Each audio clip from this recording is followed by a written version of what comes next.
Olá, boa tarde. Boa tarde. O Link Espírito Santo Especial está começando. Veja agora alguns destaques da nossa edição de hoje.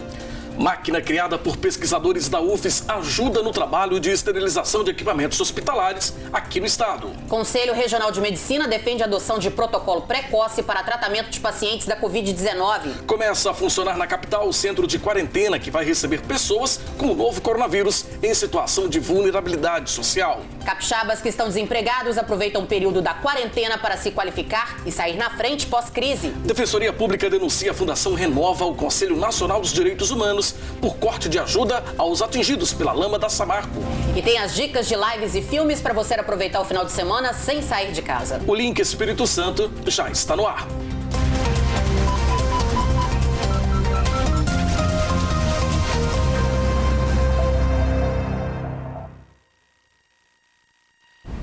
A tecnologia tem sido uma importante aliada nesses tempos de pandemia. Na Universidade Federal do Espírito Santo, os trabalhos de pesquisa e criação de equipamentos para ajudar o setor da saúde não param. Uma câmara desinfectante é a mais nova invenção. A câmara desinfectante foi desenvolvida por um grupo de pesquisadores do Centro Tecnológico da Universidade Federal do Espírito Santo. A iniciativa partiu da necessidade de esterilizar equipamentos de hospitais do estado que são reformados na UFES. Essa área do Centro Tecnológico da UFES, ela tem trabalhado na manutenção de equipamentos hospitalares e esses equipamentos eles requerem uma higienização antes de começar o procedimento de manutenção. Então houve uma demanda desse grupo para que fosse produzido algum equipamento para fazer a higienização. E o ultravioleta se mostrou uma alternativa muito adequada. A câmara tem cerca de 2 metros de altura e usa radiação ultravioleta para eliminar os micro-organismos. A radiação ultravioleta é uma tecnologia bastante conhecida já há bastante tempo para higienização. Por exemplo, purificação de água, utiliza-se ultravioleta mais ozônio, então isso é bastante comum. O que nós fizemos foi adaptar para a nossa necessidade, porque como é que funciona a radiação ultravioleta?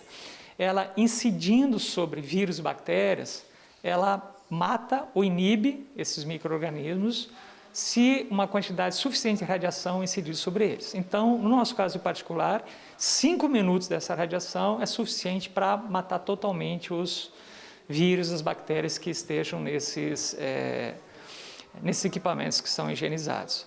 A primeira câmara desinfectante foi criada aqui na universidade em maio e ganhou esse nome aqui, Covid Killer. Depois de uma parceria com uma empresa privada, eles criaram este outro equipamento. A diferença é o material e o acabamento, mas a tecnologia é a mesma. A partir da primeira câmara, outros equipamentos foram criados. Este, por exemplo, pode ser utilizado em supermercados. Já este outro modelo tem capacidade de desinfectar ambientes, como salas de aulas. Nós pensamos nas aplicações possíveis, né, que contribuíssem mais para a sociedade e construímos alguns tipos de câmaras para atendimento à desinfecção de ambientes, né, por exemplo, a esteira de supermercado, carrinho de supermercado e também no aprimoramento da câmara, né, para viabilizar uma montagem e um transporte mais facilitado. A expectativa é de produzir os equipamentos em larga escala. Toda a cadeia de suprimentos para produção é local, então, com exceção das lâmpadas, né? Mas é uma logística que já está completamente montada e que a gente acredita que vai estimular bastante a economia local, utilizando fornecedores terceirizados e mão de obra própria nossa também, para a produção dos produtos. Já está funcionando aqui em Vitória o centro de quarentena da Prefeitura, que vai receber pessoas com sintomas leves da Covid-19 e em situação de vulnerabilidade social. A reportagem é do Rodrigo Schneider. Foram investidos, de acordo com a Prefeitura da capital, cerca de R$1 milhão na reforma dos camarotes e arquibancadas. Os espaços agora abrigam pacientes com diagnóstico positivo da Covid-19 em situação de vulnerabilidade. O centro de quarentena é um espaço de acolhimento, né, da assistência social para pessoas que estão com a Covid já confirmadas ou suspeitas e que, pela vulnerabilidade social delas, não teriam condição de fazer o isolamento por conta própria. Então, nós estamos falando de pessoas idosas, de pessoas acamadas, de pessoas com deficiência, não é?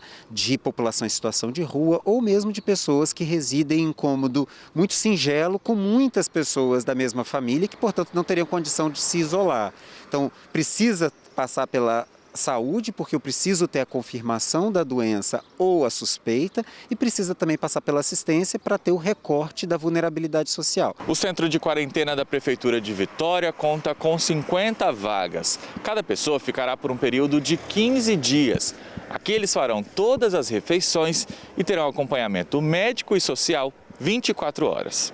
Nós contratamos uma equipe multidisciplinar especializada, então estou falando de cuidadores, de assistente social, de psicólogos, de técnicos de enfermagem, que vão se revezar em turnos ininterruptos durante 24 horas, todos os dias da semana, para fazer esse cuidado dessas pessoas. Até o fim do ano, a Prefeitura estima atender 800 pessoas. A triagem é feita pelas equipes de saúde e assistência social. É importante dizer que a unidade básica de saúde de referência aqui do território vai monitorar todos os dias essas pessoas que aqui estão. Então, se os sintomas se agravarem, ela sai daqui e ela aí entra para o serviço de saúde. O secretário reforça a importância desse acolhimento para evitar a disseminação da Covid-19. O centro de quarentena tem duas funções principais. Primeiro, cuidar das pessoas que mais precisam nesse momento e que não teriam como fazê-las sozinhas, né? E é claro que cuidando dessas pessoas que estão com a Covid ou com os sintomas, nós estamos cuidando de muitas outras, porque ao se isolarem aqui, elas não transmitem o vírus para outras pessoas. As defensorias públicas do Espírito Santo, de Minas Gerais e da União denunciaram a Fundação Renova ao Conselho Nacional dos Direitos Humanos. É que a Renova decidiu suspender o pagamento do auxílio emergencial para parte dos atingidos pelo desastre do Rio Doce. Segundo a Defensoria Pública Estadual, o pagamento do benefício foi cancelado para cerca de 7 mil pessoas em Minas e Espírito Santo que têm direito à ajuda. Em 2015, quando houve o rompimento da barragem em Mariana e a lama chegou ao Rio Doce, essas pessoas ficaram sem a principal fonte de renda. Ontem a Fundação Renova, à noite, nos encaminhou um ofício onde confirma que a sua posição tem sido de que o rio está apto para a pesca e que não houve danos no litoral do estado do Espírito Santo, o que nos surpreende em demasia, sobretudo pelo timing em que essas questões estão sendo levantadas para discussão em plena pandemia. Esses estudos, quando muito, são percepções unilaterais da Fundação Renova, percepções unilaterais das empresas que não correspondem aos estudos que estão sendo promovidos pelos órgãos públicos e, sobretudo, pela academia, especificadamente pela Rede Rio Doce Mar, que já havia confirmado em relatório preliminar a expansão dos rejeitos no litoral e levantando diversas indagações a respeito da confiabilidade do consumo de água e da segurança alimentar no estado. Ainda segundo a Defensoria, a decisão não foi discutida com os atingidos e nem com os membros do Comitê Interfederativo. Nós vemos essa manifestação da Fundação Renova com extrema preocupação, na medida em que, além de não contar com um amparo técnico necessário nesse momento, ignora que essas questões estão judicializadas e sendo discutidas na Justiça, além de que não tenha promovido aos atingidos o mínimo de devido processo legal e transparência para que pudessem discutir a sua situação antes desse corte abrupto. As defensorias públicas também estudam acionar a Comissão Interamericana de Direitos Humanos, já que o cancelamento aconteceu em meio à pandemia do novo coronavírus. O mais lastimável para a gente é vivenciar essa questão no auge da pandemia e da expansão dos seus reflexos no estado do Espírito Santo. Essas pessoas terão o corte do seu auxílio financeiro no momento extremamente crítico e sem qualquer segurança a respeito da possibilidade de retorno de suas atividades. Em nota, a Samarco disse que a ajuda deixou de ser paga a mineiros e capixabas que não atendem mais aos requisitos do termo de ajustamento de conduta, como pescadores locais, onde a atividade não está mais proibida, agricultores, comércio e serviços e areeiros. Os pagamentos se encerram em agosto e os beneficiados vão receber retroativo a setembro e a outubro. Disse ainda que essas pessoas podem ser atendidas por outros programas da Fundação Renova, como os de qualificação profissional. A seguir aqui no link, uma reportagem especial sobre os capixabas que estão desempregados. Tem muita gente aproveitando esse período para se qualificar. E em Colatina, os trabalhos no Cine não param. Você vai ver o que é preciso para conquistar uma vaga. A gente volta já.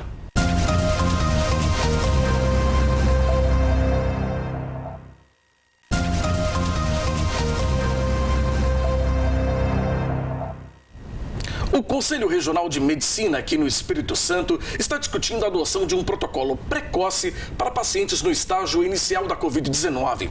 O CRM diz que em outros estados, o uso de medicamentos nessa fase se mostrou altamente eficaz. O Conselho Regional de Medicina do Espírito Santo defende a adoção de um protocolo precoce para tratamento de pacientes da Covid-19. Você, quando medica uma pessoa que está no começo da infecção, você corta a multiplicação virêmica dela numa intensidade muito grande. Então, ela fica quase como uma transmissora de uma virose de atividade baixa. Para defender a adoção de um protocolo de atendimento precoce, mesmo sem comprovação científica, o Conselho Regional de Medicina do Espírito Santo se baseou no caso do Pará. Lá, a Secretaria de Saúde adotou um kit com diversos medicamentos para qualquer paciente que apresentava sintomas gripais. O CRM acredita que a diminuição do número de casos e de mortes se deve à adoção desse protocolo. Ele chegou a passar um dia sem óbito. Depois que adotou? Tá, mas exatamente, eles baixaram de 400 em 5 dias, 450 óbitos, para 8 óbitos em 5 dias. Sem citar o medicamento, o presidente do CRM diz que algumas drogas inibem a replicação do vírus. Já existem trabalhos que comprovam, sim, que eles atuam diminuindo o replique do vírus, que na realidade, qual é a finalidade de você fazer o tratamento na primeira fase? A primeira fase da infecção é quando o vírus se aloja no organismo e vai para dentro da célula. Dentro da célula ele se multiplica numa velocidade altíssima. A finalidade do tratamento precoce é você diminuir essa replicação, porque você vai diminuir o quantitativo de vírus no organismo daquela pessoa, cujas consequências para o organismo daquela pessoa vai ser menor do que uma viremia muito alta, porque é proporcional à quantidade viral. Depois que eles já se multiplicaram exageradamente e já causaram dano, aí não adianta mais nada você fazer esse tipo, você vai ter que passar para a segunda fase do protocolo, que são outros medicamentos, entendeu? Mas já num estado muito mais avançado. Ainda de acordo com o presidente, hoje no estado, cada cidade adota um procedimento e é preciso unificar as ações. Cada cidade está fazendo um protocolo. Eu acho que esse tipo de conduta não é a melhor. Tá certo? Agora, é um pouco também porque cada um foi deixado para fazer pela sua cabeça. A partir do momento que você tira do governo federal a possibilidade de estabelecer um plano assistencial universal no país, deixa por conta dos estados e dos municípios, você capilariza a conduta. Aí cada um faz uma. O que a gente espera com esse tipo de diálogo, com essa exposição continuada, com esse acompanhamento, é que a gente consiga unificar um protocolo, entendeu? Que seja mais benéfico, menos agressivo para o organismo humano, entendeu? Ofereça um custo-benefício relativamente eficiente. Os postos de trabalho fechados com a crise dos últimos anos ainda nem foram recuperados e vem a pandemia para agravar ainda mais o quadro do desemprego. Mas tem trabalhador aproveitando esse período para se qualificar e sair na frente quando tudo isso passar. E vai passar. Veja na reportagem especial do Rodrigo Schroeder. A Kelly Mar é estudante de enfermagem e está trabalhando como doméstica, mas foi demitida logo no início da pandemia. E conseguir trabalho está difícil. Devido à situação de você pegar um meio de transporte para ir até o trabalho e voltar, as pessoas já têm aquele receio de você se contaminar no trajeto e contaminar quem está em casa devido à quarentena, se resguardando. Então, o ideal mesmo para as pessoas é não receber também, nem mesmo que precise dos serviços domésticos.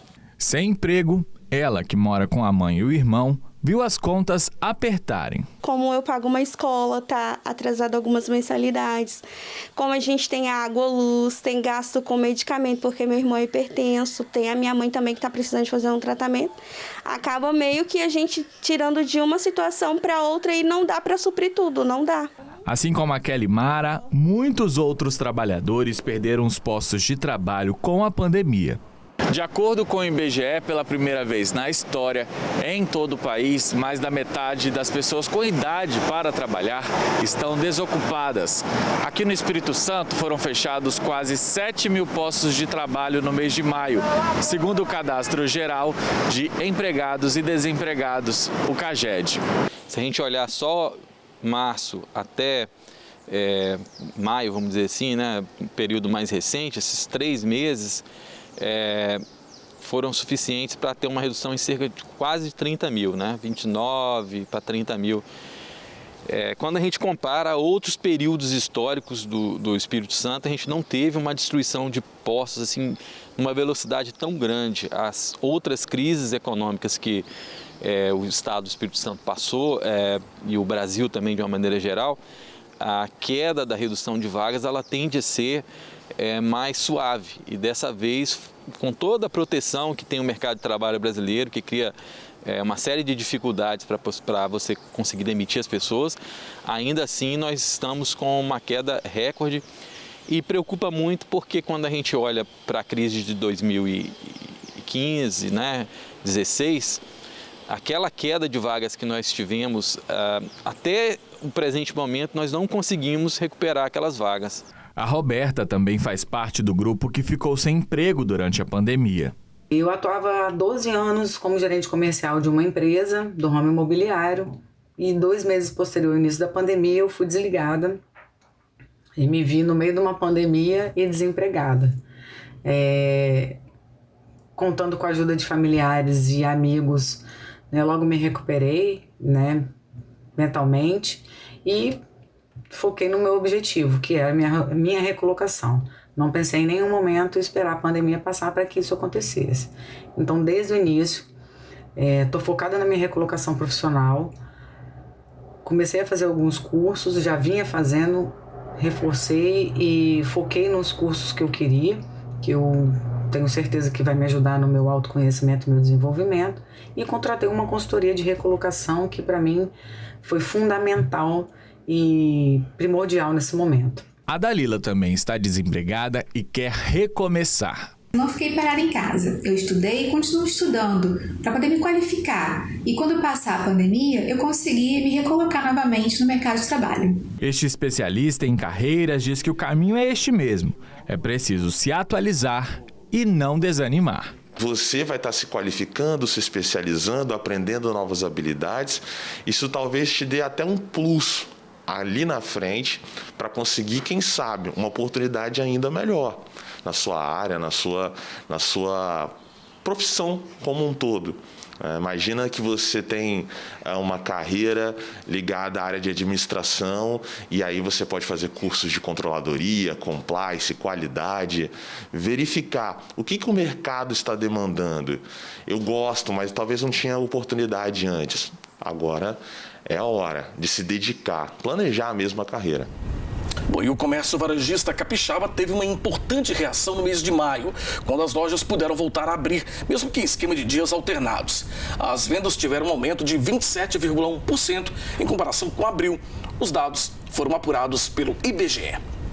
E ainda falando sobre mercado de trabalho, mesmo com a pandemia, o atendimento no Cine de Colatina para quem busca uma vaga não para. Quem tem os detalhes pra gente é o Altemar Collen. Boa tarde para você, Altemar. Olá, boa tarde, Adriana, boa tarde, Fabiano, boa tarde a todos que nos acompanham aqui no Link Espírito Santo. Nessa pandemia, o Cine aqui de Colatina não parou o atendimento, apenas fez algumas alterações. As pessoas que buscam uma vaga no mercado de trabalho têm que percorrer agora um caminho um pouco diferente para fazer o cadastro. Eu conversei com o diretor do Cine aqui do município, Alexandre Fagundes, que trouxe todos os detalhes sobre essa situação. Para o candidato fazer o cadastro no Cine, pleiteando alguma dessas vagas nessa época de pandemia, o que ele deve fazer?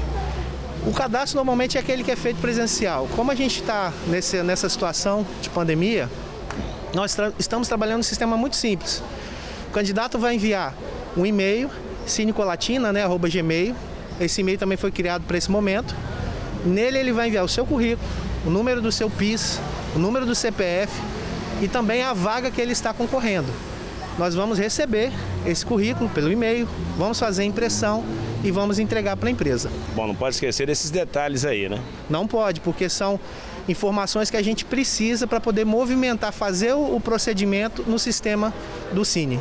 Quem escolhe o candidato que vai para a entrevista, para aquela vaga pleiteada, é o Cine ou é a empresa, Alexandre? Sempre é a empresa. É uma questão até de lógica. Eu sempre falo isso com as pessoas quando eu tenho proximidade. Quem vai escolher para uma entrevista, quem vai escolher para uma contratação, é quem vai fazer a relação de trabalho com esse trabalhador, com essa pessoa que está buscando a vaga. É a empresa. De modo simples, quem paga decide. Nós fazemos essa intermediação, nós somos um grande RH, esse é o nosso trabalho, de trazer proximidade daquele trabalhador, muitas vezes que não tem acesso, não tem condições de estar indo naquela empresa, às vezes até para poder levar um currículo, e a empresa também porque nós temos aí uma grande demanda de empresas que são de outros municípios, que contratam prestadores de serviços aqui. Então essas decisões de quem vai ser entrevistado, de quem vai ser contratado, por questão de lógica. É a empresa, é quem contrata, é quem vai estar na relação de trabalho e é quem vai pagar o salário. Alexandre, a cada vaga pleiteada, o candidato deve fazer um cadastro? Como é que funciona? Nesse momento, para cada vaga, ele deve estar enviando o e-mail. Se ele quer concorrer para aquela vaga, se ele preencheu aqueles requisitos que a empresa exigiu, ele envia o e-mail. Se ele tem os requisitos para concorrer para outra vaga, ele envia outro e-mail, porque a gente tem recebido muitos e-mails, então precisa fazer essa distinção. Bom, quem tem dificuldade aí por algum motivo, principalmente financeiro, não tem como enviar esse currículo pela internet, ele tem alguma outra alternativa? Sim, nós criamos uma caixa depósito no Cine, onde essa pessoa vulnerável, que não tem condições de ter acesso a uma internet, às vezes tem dificuldade até de ter um currículo, a gente criou essa caixa para essa pessoa, ela vai chegar no Cine, ali logo na entrada, a caixa está próximo, ela vai colocar lá o seu currículo, lembrando dos detalhes, o número do PIS, o número do CPF e a vaga que ela pretende concorrer. Bom, e o Cine também está trabalhando por telefone, atendendo por telefone? Sim, nós temos o atendimento para algumas informações pelo telefone, mas a pessoa vai ter acesso às informações de forma completa no próprio site da Secretaria, onde ela vai ver a vaga, porque lá tem o informativo de 1º de junho, no painel do Cine de Colatina, explicando tudo, como funciona o atendimento durante esse período de pandemia. Essas vagas aí no site, elas são atualizadas diariamente? Todos os dias, todos os dias. E elas se mantêm ou não de acordo com a empresa. Bom, para finalizar, reforça então aí o e-mail para o candidato enviar aí os dados, PIS, CPF, enfim, a vaga pretendida. Sim, cinecolatina@gmail.com, envia o currículo, reforço, não esqueça do PIS, não esqueça do CPF e da vaga que você pretende concorrer. Quem não tiver como mandar o e-mail pode levar e depositar na caixa coletora. Isso, aquela pessoa vulnerável, carente, que não tem acesso à internet, tem essa dificuldade, a gente tem essa caixa de depósito no Cine para ela. Reforçando então o e-mail cinecolatina@gmail.com. O Cine de Colatina fica no centro da cidade, Avenida Getúlio Vargas, número 98. O telefone é o 3721-7102. Essas são as informações aqui de Colatina. Voltamos agora ao estúdio com vocês. Obrigado, Altemar. O Hospital Geral de Linhares passou a integrar a rede pública hospitalar no combate à Covid-19 aqui no estado. Quem tem as informações é o Cláudio Alves. Boa tarde, Cláudio. Olá, boa tarde, Fabiano, Adriana, boa tarde a você que nos acompanha nesse link especial de final de semana. O Hospital Geral de Linhares passou a integrar a rede pública hospitalar no combate ao coronavírus, ao novo coronavírus aqui no Espírito Santo. Com a entrega de mais 25 leitos de enfermaria, a unidade hospitalar atenderá em tempo integral os pacientes diagnosticados com a Covid-19. Mais de 80 profissionais de saúde se revezam no atendimento exclusivo a pacientes com a doença. Linhares ultrapassou a marca de 1.500 pessoas curadas do novo coronavírus e 3.000 pessoas que contraíram a doença aqui no município. O número de pacientes que cumprem isolamento domiciliar é de 1.288 pessoas. E os que estão internados em hospitais do município e também da região é o número de 51 pacientes. E nesse período de temperaturas mais amenas, né, a gente está no inverno, é muito comum a gente exagerar na comida, o que leva a ganhar alguns quilinhos a mais na balança. Sentir mais fome nessa época do ano, é comum e requer cuidados. Durante o inverno, bate aquela vontade de comer alimentos mais calóricos, como massas e doces. Isso tem um motivo. Quem explica por que isso ocorre é a nutricionista Michele Coelho. Porque o organismo ele quer gerar mais massa gorda para poder manter o organismo mais aquecido. Tá? Isso é normal no inverno. E aí a gente acaba consumindo mais alimentos ricos em gorduras, né? Tipo uma feijoada, né? Com bastante arroz, alguma coisa, uma farofa. Também tem a parte dos carboidratos simples, que geram mais massa gorda, que são os doces, né? Os açúcares e farinha de trigo branco, igual pão francês, bolos. Isso acaba gerando mais massa gorda. Os carboidratos fazem parte da nossa alimentação, mas é muito importante que ela seja equilibrada. O melhor é o quê? Você trocar o tipo de carboidrato, certo? Tipo assim, usar um carboidrato complexo, que é uma aveia, uma granola, um pão integral, uma batata doce. Esses são os carboidratos mais saudáveis, certo? Mas tudo tem que ter quantidade, porque senão também vai aumentar peso, vai gerar de repente uma diabetes, né? Vai descompensar alguns exames, tá? E as gorduras mais saudáveis, que é de um azeite, de um abacate, de um coco, de repente, de uma castanha. Claro que não dá para ser em excesso também, porque senão vai ser prejudicial. Nesta estação, o ideal é apostar em pratos mais coloridos, pois eles ajudarão a fortalecer a nossa imunidade, que também é prejudicada com a chegada do frio. Então, tem, de repente, conseguir mais umas frutas ricas em vitamina C, por exemplo, laranja, que é a época, né? Mexerica, kiwi. Pimentão também verde, tem bastante vitamina C. O ácido fólico, que é rico no brócolis, nos verdes escuros, né? Espinafre, couve. Isso faz aumentar os glóbulos brancos, que eles ajudam a combater as infecções. Eles reagem bem às infecções, né? Ao combate. Eles que fazem esse papel. A mesma dica vale para crianças, já que elas possuem uma imunidade mais baixa que a dos adultos. Mas nem toda criança come bem, e tem algumas dicas que podem ajudar a melhorar isso. Tentar montar um prato, por exemplo, decorativo, né? Montar uma paisagem com as frutas, com as verduras, legumes, dá para colocar arroz, feijão também, por exemplo, no almoço e no jantar, mas tentar colocar na internet, a gente consegue muito dessas informações de fotos de pratos assim, né? Por quê? Porque aí abre o apetite da criança. Se mesmo com essas dicas a criança não sentir o interesse pelo ato de comer, não caia no erro de ir a uma farmácia em busca de suplementação por conta própria. Não dá para ficar suplementando vitaminas ou usar algum suplemento calórico para a criança aumentar de peso assim, não. Tem que ter uma orientação do pediatra ou da nutricionista, ou o conjunto, né, as duas trabalharem junto. Por quê? Porque o excesso também de vitaminas e minerais, alguns, sobrecarrega o nosso sistema imunológico, entendeu? Sobrecarrega o nosso organismo. Então, isso lá na frente vai ser prejudicial. Então, antes de fazer uma suplementação, o certo é o quê? O pai, a mãe levar ao médico, ao pediatra, ao nutricionista, que vai ser pedido exames para ver se a criança necessita realmente de suplementação. Entendeu? Não pode sair assim chegando e passando suplementação, não. É isso aí, é cuidar bem da nossa alimentação, manter a saúde. Por hoje é só, bom final de semana a todos. Fabiano, Adriana, volto com vocês em Vitória. A seguir aqui no link tem as dicas de lives, séries e filmes para você aproveitar o seu final de semana em casa. E ainda as aventuras do paraquedista Marcos Morandi no quadro Vivendo um Sonho quando o céu não é o limite. A gente volta já.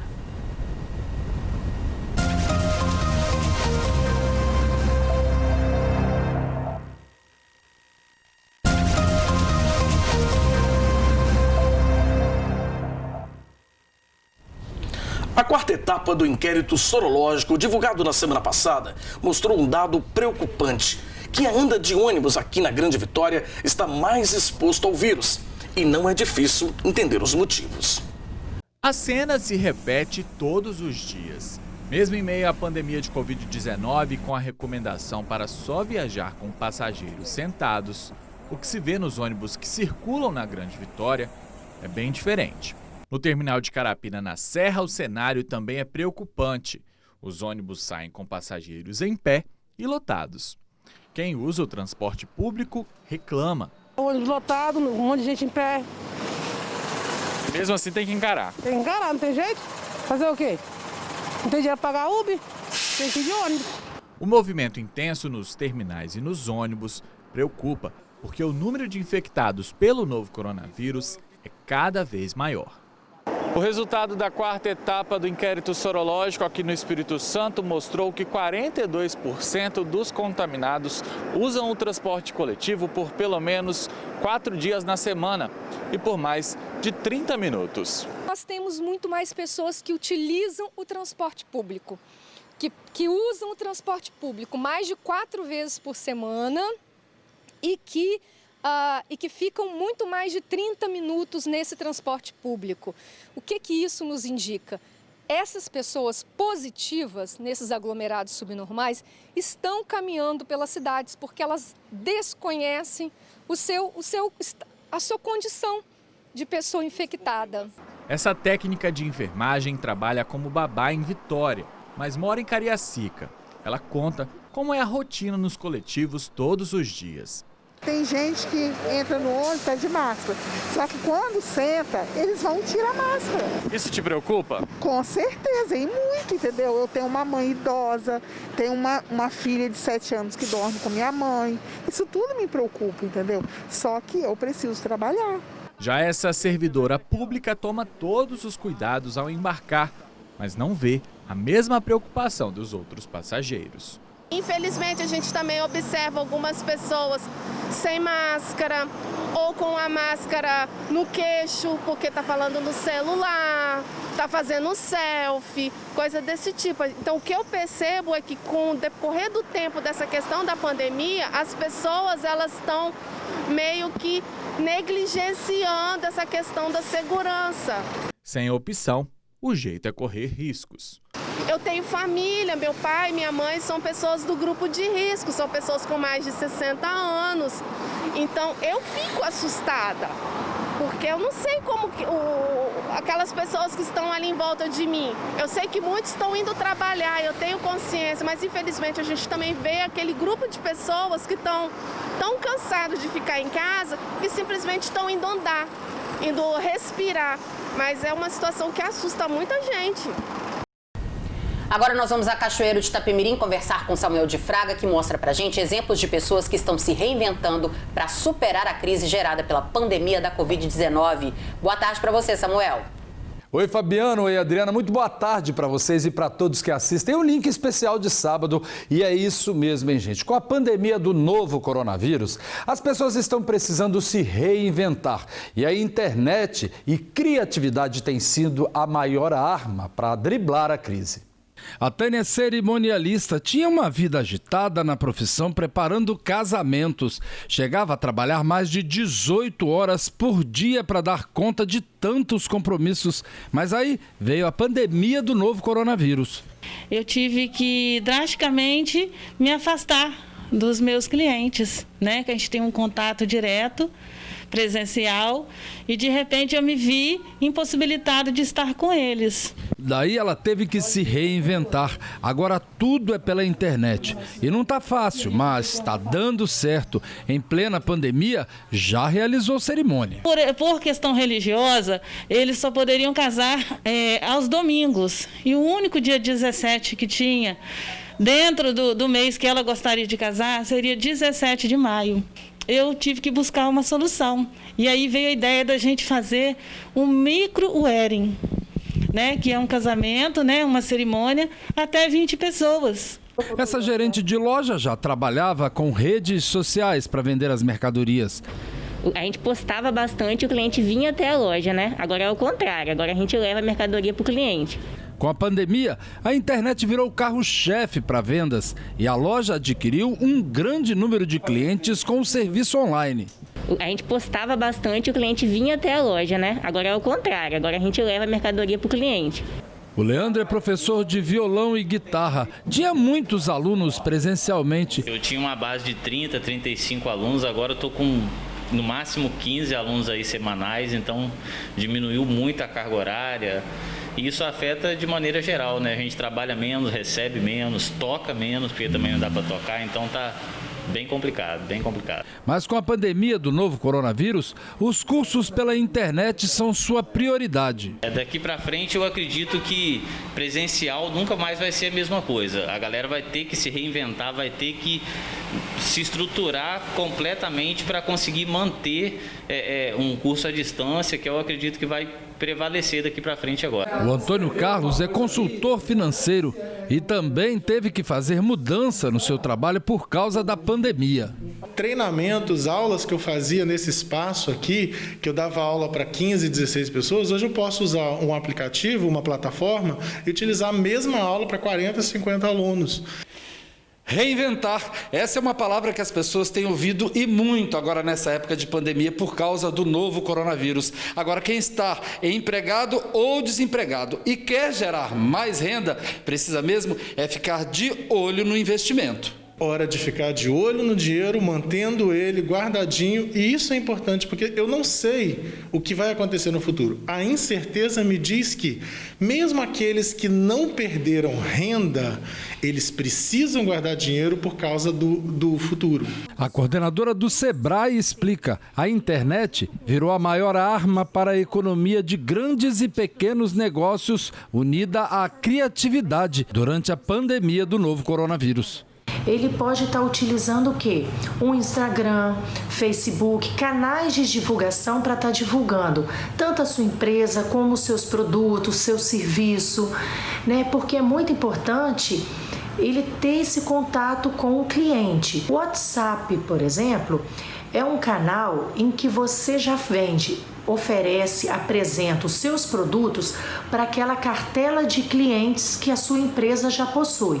Agora, através do Instagram, Facebook, as outras mídias, os outros canais digitais, o empresário vai ter a oportunidade de adquirir novos clientes. E essa é a ideia do Vicenzo para melhorar as vendas. Eu vou ter que partir para entregar, porque só atendendo aqui 2 dias da semana, de 10 às 4, não está dando para pagar as contas. Para o consultor financeiro também é muito importante acreditar no seu potencial. E acreditando no seu potencial, procurar a alternativa que ela vai encaixar, o dom dela, a vocação que ela tem para poder prestar o teu serviço. Seja isso no comércio, seja na prestação de serviços. As pessoas, elas têm um comércio, a loja está fechada. O que ela vai fazer? Como que ela vai atingir o público-alvo dela? Telefone, WhatsApp, toda a tecnologia. Como que ela vai usar essa tecnologia a seu favor?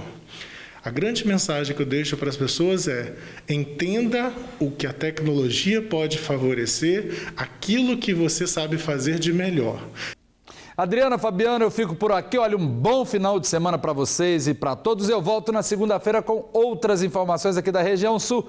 Até lá! Obrigado, Samuel. Bom, e agora tem as dicas da agenda cultural para você aproveitar o seu fim de semana sem sair de casa, é claro. I lead a group of soldiers with an extremely rare skill set. What do you mean? Let's just say we're very hard to kill. Na Netflix tem estreia de Old Guard. 4 guerreiros com o dom da imortalidade protegem a humanidade há séculos, mas seus misteriosos poderes viram alvo de ataque quando outra imortal entra em cena. They're going to lock us up and weaponize us, but they've never faced an army like ours. An army of 5. Shit, let's start a band. Australia's detention regime is a reflection of our highly developed migration system, enabling us to determine both the identity of asylum seekers and the legitimacy of their claims for protection. Em estado zero, 4 desconhecidos se encontram num centro de detenção de imigrantes, situado no meio do deserto australiano. Todos se tornam vítimas de um cruel sistema de imigração e precisam enfrentar diferentes obstáculos para sobreviver. The world should know what they are doing to us here. Soon they will. Os jurados terão um trabalho difícil a fazer durante o julgamento do milênio. Free Palmers está sendo acusada do assassinato da melhor amiga, Brett Vindevogel, há 18 anos, e da sua filha de 2 anos, Rose. Já em 12 jurados, um júri formado por 12 cidadãos comuns deve decidir o destino de uma mulher acusada de matar sua melhor amiga e sua própria filha. O senhor acredita que o Free Palmers cometeu homicídio contra Brett Vindevogel? Meritíssima, isso é inaceitável. Você faz? Eu sou dançarina. Eu tive 2 namoradas na minha vida. Você é da pista mesmo, então. E em Crush Perfeito, 6 solteiros vão a 5 encontros às cegas em pontes badalados de São Paulo. Quem será que vai querer se ver de novo? Eu gosto de noite sempre que dá vontade de fazer coisas, né? Tipo, vai desperdiçar uma noite dessa. Aproveitar e fazer acontecer, sabe? Bom, chegou a hora do quadro Vivendo um Sonho, quando o céu não é o limite, com o paraquedista Marcos Morandi. Boa tarde para você, Morandi. Boa tarde, Fabiana e Adriana. Hoje, para o nosso quadro, eu trago o assunto a respeito da minha experiência na Nova Zelândia. Um país com muitos atrativos, uma beleza natural indiscutível, considerado um dos melhores destinos tanto para turismo como em termos de qualidade de vida.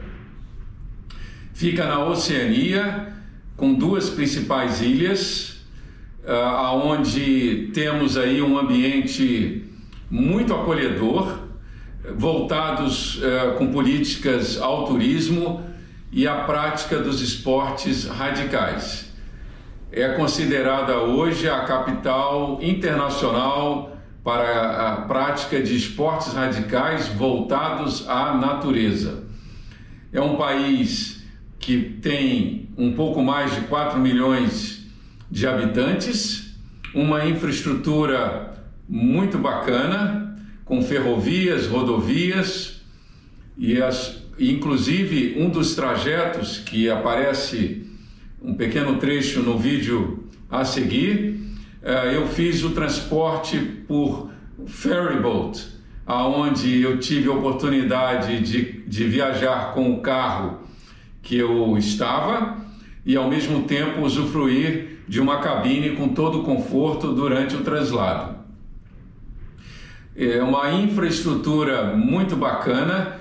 Dirigir na Nova Zelândia foi o meu primeiro desafio, em razão de que, conforme outros países como a Inglaterra, a mão é invertida e a sua atenção tem que ser redobrada, porque nós aqui no Brasil e na maioria dos países estamos condicionados a um padrão de mão, de direção diferente deles. Mas foi uma experiência muito marcante. Tive a oportunidade, assim que cheguei em Auckland, fui convidado para realizar uma palestra de um dos maiores e mais respeitados cursos voltados ao paraquedismo. Existe um pacote de saltos de 200 mínimo e a duração é em torno de 5 meses. A metodologia aplicada é a americana, a da USPA, a qual eu sou licenciado, que representa hoje a principal metodologia de ensino aplicada a esse esporte. Dirigir por áreas inusitadas, uma delas inclusive foi a minha penúltima área, que fica no topo de uma montanha. Foi um percurso onde até mesmo o sinal de celular fica comprometido por ser uma área remota. Trata-se de Fox Glacier, onde existe uma pequena área de saltos em que eu tive a honra e o privilégio de poder saltar nessa área, com um visual literalmente deslumbrante. É praticamente um povoado onde a estimativa é de que não tenham mais do que 300 habitantes lá vivendo. Foi algo memorável e eu trago aqui algumas imagens, alguns momentos desta maravilhosa viagem, repito, deste país muito acolhedor, onde o nível de estresse tende a ser baixíssimo, levando-nos a uma vida longa, e daí uma das razões que leva grande parte das pessoas no mundo inteiro a desejarem não só visitar, mas muitas delas a morarem nesse lugar. Destacando-se Queenstown, uma das áreas consideradas uma das mais bonitas em todo o mundo para salto de paraquedas. Segue o vídeo. Valeu!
isso aí, pessoal. Obrigado pela atenção, pela audiência. Até a próxima. É com vocês no estúdio. Valeu. Obrigado, Morandi. E o Link Espírito Santo de hoje fica por aqui. Muito obrigado pela sua audiência e pela sua companhia. Para você, uma ótima tarde e um bom fim de semana. Bom, você já sabe que para ficar muito bem informado a qualquer hora é só acessar o cnoticias.com.br. Uma ótima tarde para você. Até segunda. Record News, informação para você crescer.